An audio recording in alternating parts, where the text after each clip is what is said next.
or if the town wants to go ahead and plan on doing that as well, so staffing the pool and the lifeguards. So those details aren't definite yet, but we do know we have someone at least maintaining the pool throughout the off season, and we'll have it ready for us for the pool opening. So we have a couple of upcoming events that I just wanted to go over briefly. The two main ones that I'm going to go through are the Boo Bash at the end of October. So that one's going to be October 24th. So we're going to start that on around 4 o'clock in the afternoon. We're starting with the local circus company out of Concord called Cirque U. And they're going to actually put on a performance. So they're coming in and they're putting up aerial rigs, and they're going to be doing some aerial demonstrations, some tightrope walking. They're going to have some professional jugglers and fire breathers and unicycles, all that fun stuff. So they'll be doing that show at 4 o'clock along North Central on the street. And then the trunk or treat will start at 5 o'clock. And I've had a lot of good feedback from businesses, even individuals, organizations. They've all volunteered to help with the trunk or treat, so they'll be setting up.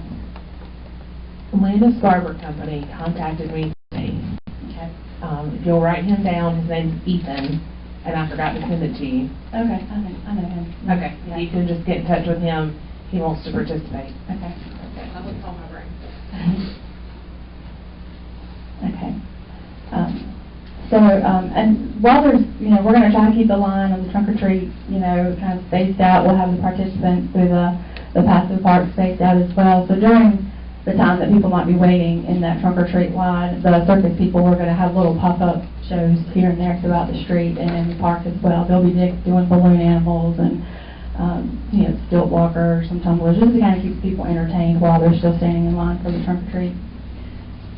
I'll have some stations set up throughout the place too to have like I call selfie stations or photo ops.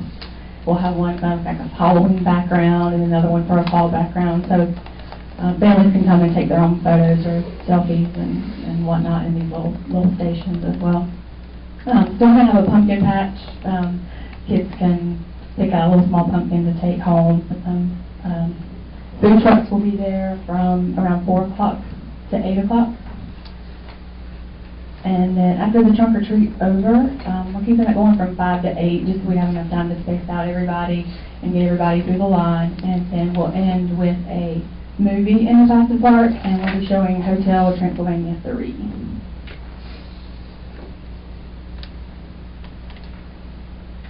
Are there any questions about what's going on for that? The only other thing that I've got coming up that I kind of want to discuss, because it's something new this year, and it's just something we're doing at the park. November 17th is what they call National Hiking Day. So for that whole week, in honor of that, at the park through, November 15th through the 22nd, I'm going to be doing a hiking scavenger hunt. And advertise that anybody that comes to the park that week and hikes our trails, they can look around for hidden envelopes throughout the trails. And inside the envelopes are going to be tickets that they can come to the park office and redeem for prizes. So to encourage people to kind of shop local and do support local restaurants, especially through the holidays, I'm reaching out to several of those businesses, and they're donating either the gifts, the gift cards, the coupons, or whatever to go into those envelopes. I've contacted the Rowan County Muddy Sneakers. They used to bring, before the COVID hit, they used to bring kids out and do a lot of their hiking trips and bring field trips, but they're not able to do that right now, but they're still very interested in helping during this event as well, getting that information out to families and kids. I've got Rowan County Soil Conservation. She's going to designate times throughout that week also, where people can either set up and make an appointment, or we'll have just designated times when people are at the park. She does little demos where she shows kids how to look for certain tracks in the woods when they're hiking and what types of animals make certain tracks. And she brings like little sandboxes, and then she can show them how they can make their own little animal tracks and stuff. So that can be done by appointment only, or we'll have designated times maybe on one of those Saturdays where she'll be there for a couple of hours, and if you're there and you bring your family, you can do that as well. I've spoken with several of the schools and virtual academies who's also going to share the information out to students and families and kind of incorporate that into their lesson plans. and let them know that we'll be offering it that week. I'm going to name the event Take a Hike 2020, and I think that name's pretty soothing for this time. So, there'll be other holiday events too that are in the works, getting closer to Christmas, and whenever those details all become final, then I can share those with you next month. But those are the two main ones that I'm pretty excited about. And also just, again, thanking the Brook Church for helping us with our movie nights. We just had our last one this last Friday, and it was pretty successful as well. So I think there's been a lot of positive feedback on those community events. So that's all I have. Do y'all have any questions about anything? I can answer for you. There will be a parade on November 24th. Yes. Gotcha. Thanks for all your hard work, Jessica. Thank you, Yeah, Jessica. These Thank sound you. fun. I'm excited. Yeah. Thank you. Don't ask for volunteers on that tightrope, though. Some girls. No. All right. We will ask Secret for her financial report. So in your packages, you have a revenue and expenditure reports that ended August the 31st for the general fund, stormwater, electric, water, and sewer funds. You'll notice that these are not in the form that they typically are. We have been pretty tied up with individual payment plans for our utility customers and an audit. So we ran the reports, but they are not in the format that you usually receive them in. No. Can you hear her, Miss Nadine? Barely. If you have any concerns or questions about them, let me know, and I'll be glad to go over them with you. They look a little bit different. We'll be back onto our normal schedule next month with more polished looking forms. As you're looking at those, 2 months in, if everything were received equally throughout the year, you would be at 16.7%. Obviously, some of our revenues don't come in that way. Most of our expenditures and revenues don't come in that way, but just on things that reoccur regularly. For example, if you look at your salaries, if we're at full staff, they would be at 16.7% if we're exactly on budget at the end of 2 months. So just that to look at and keep in mind, if you look at that last column with the percentage, gives you an idea to kind of scan down through there and see where things are going. A couple of things that I don't want you to be concerned about. Property taxes are starting to come in, but they did not come in until September. We got 2 really nice checks in September, so you'll see those in the September financials. So revenues are coming in. Some of them are just a little bit slower than they typically are, but in the good side of that, we are not seeing the reduction that we expected. So our first sales tax check for this year was good. So I'm feeling optimistic about the revenues that we typically get from the state, because we were very conservative on how we budgeted those. So far, so good. I mean, it could change tomorrow, but right now we're doing okay. Also, if you'll notice, the park and the pool did really well this year. I mean, the amount of money that we took in a month at the pool is quite amazing. And really, the park and the pool, I'm amazed at how many minnows we sell per week at the park. We have a lot of people fishing, and that is exciting for our citizens. It says a lot about our Parks and Recreation program, that the citizens are utilizing all the activities that we have available, and we should celebrate that and be really happy about that. It's nice to see our facilities being used. You'll see that a number of our salary line items look a little high. This is due to all of our salaries showing in full-time. We're working to get that corrected with our new payroll company and to do the journal entries to correct that, so that you'll see them split between the full-time, part-time, and overtime more accurately. We'll have those corrections made for next month. We have revenue for 2 months of services provided, but expenses is for only 1 month for garbage services, water, sewer, and electric. So you're going to see those revenues looking right on target and the expenses look low, but that's because they post 1 month in arrears. And we did receive our rebates of $950,433 from electricities. That is what we projected, but it's good to know it's in the bank. And we paid off leases for a small bucket truck and a chipper, so that's 2 more things that we no longer have a monthly payment on. A couple other things to just consider. Debt set-off letters were mailed on September the 23rd. Citizens will have 30 days, or most of those folks are no longer citizens here, they've moved. Can you explain that just a little bit? So debt set-off happens when we have utility customers that are no longer active. They've left the town, well, they may not have left the town, but they're no longer living in the location where they left a balance, and that account is no longer active. So those citizens have left more than their deposit would cover. So we send out a letter to them and state that they have 30 days to either make a payment for that utility bill or to request a hearing. And in lieu of either of those amounts are then sent to the Department of Revenue. And those folks then take, as people file their taxes, if they have a refund, a portion of that refund is sent to us to help offset the debt that they owe to us. And it is a standard practice across all towns and counties throughout the state. It has not been done in the town of Landis since 2017. So we had over 550 of those letters that went out. And we are receiving some of those in. We have a little while longer to wait, and at that point they will be sent on to debt set-off for collection. So if there's anyone that has concerns about those, they're welcome to call. You will need to request a hearing in writing if you choose to challenge the debt set-off. Utility billing and payments. Thank you. First of all, thank you to everyone who paid their bill on time. We have a large amount of our citizens who are diligent about paying. As soon as that bill hits their mailbox, they pay, and we are just thankful for that.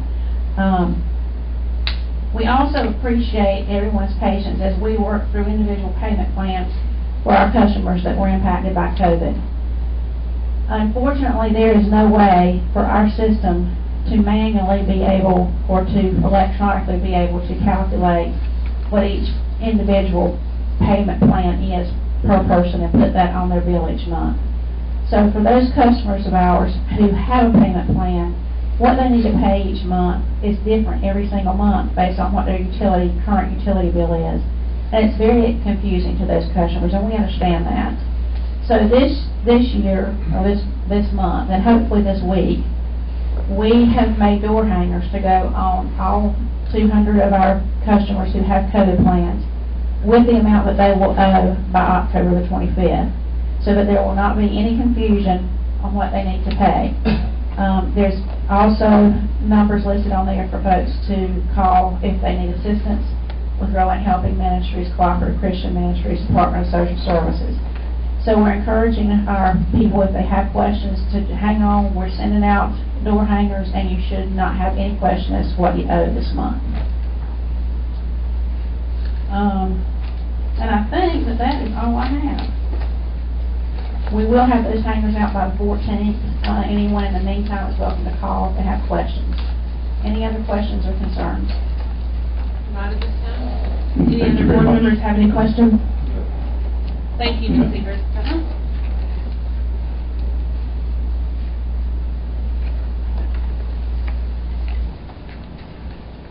Ready for me?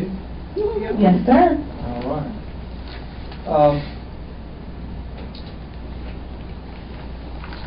As I was preparing these remarks, I guess it was Thursday or Friday, I was also learning, like everyone else, that we're going into phase 3. And looking at phase 3, it didn't really change a lot of things that we're doing.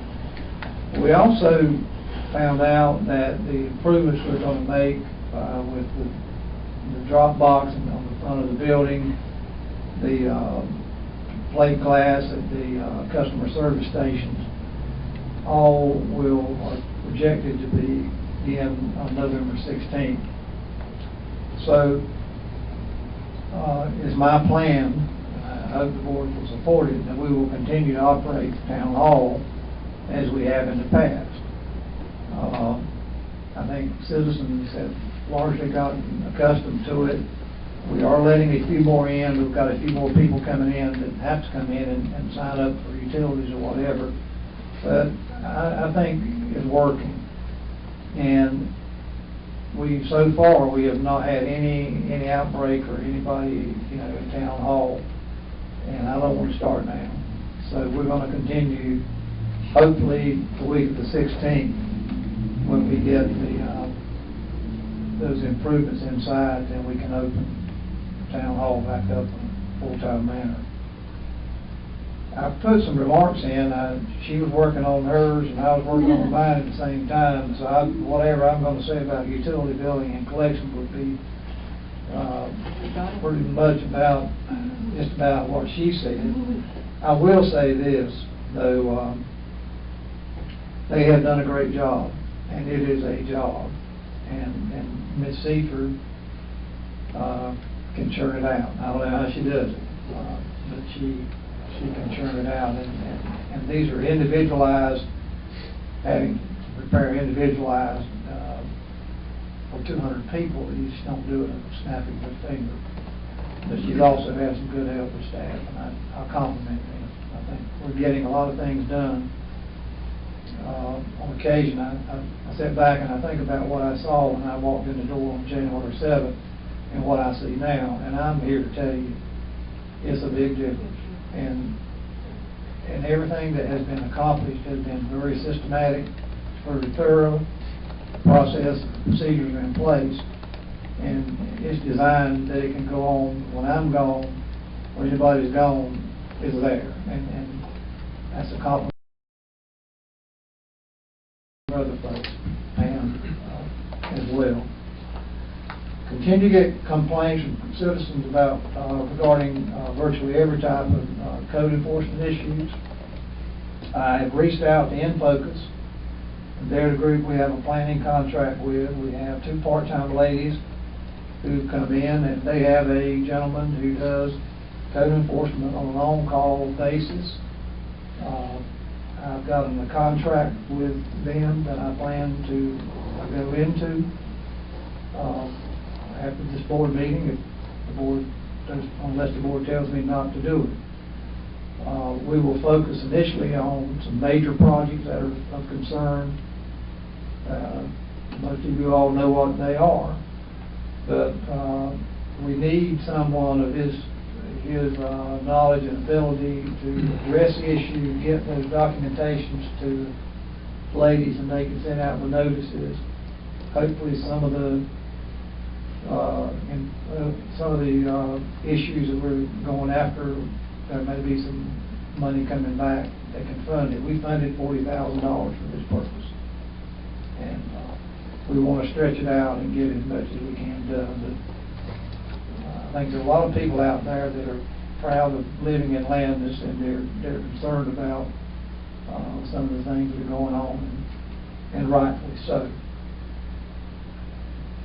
Public safety, the search. We have began doing phone interviews. We're moving along. We're doing background checks on that, and hopefully we'll be doing final assessment board probably early in November.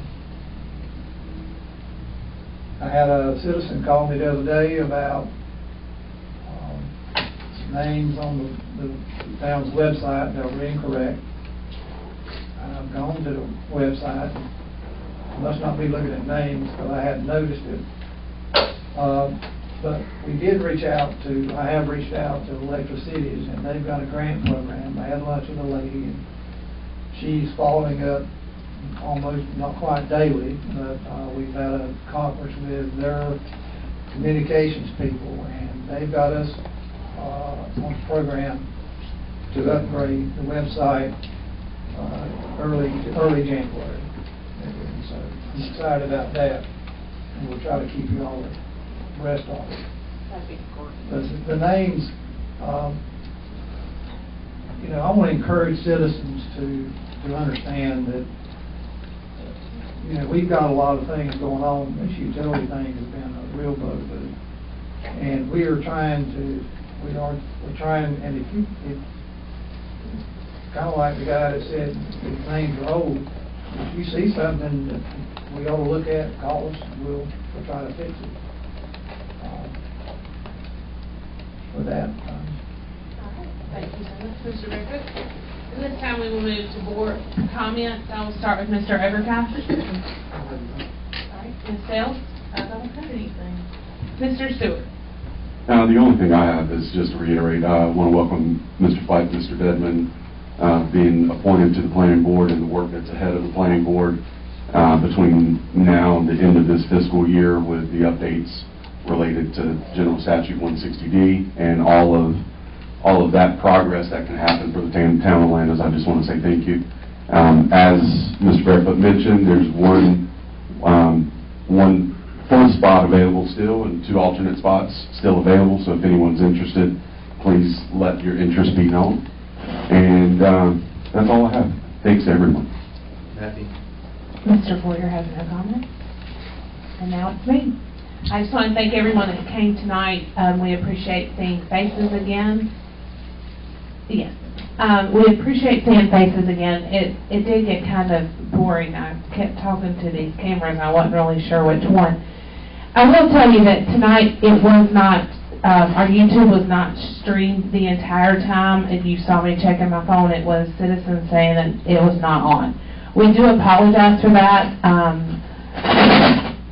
Shane Saber is doing as much as he can to help us out, and it was on at one point. It disconnected. We held off for just a moment to get reconnected, and then it somehow went off in between. He came back. It is live as right now, as I know. I'm trying to check it on my phone, but not 110% sure. We do apologize for that. Shane does a good job trying to get that. Sometimes it's just technical difficulties, so we do apologize for that. My next thing would be census. Census 2020, it's huge, guys. We need everyone to fill out the census. It's big for our town, it's big for our county, it's huge for our school system. It means a lot. It's only every 10 years. They're not going to sell your information. It's safe. Please fill out the census.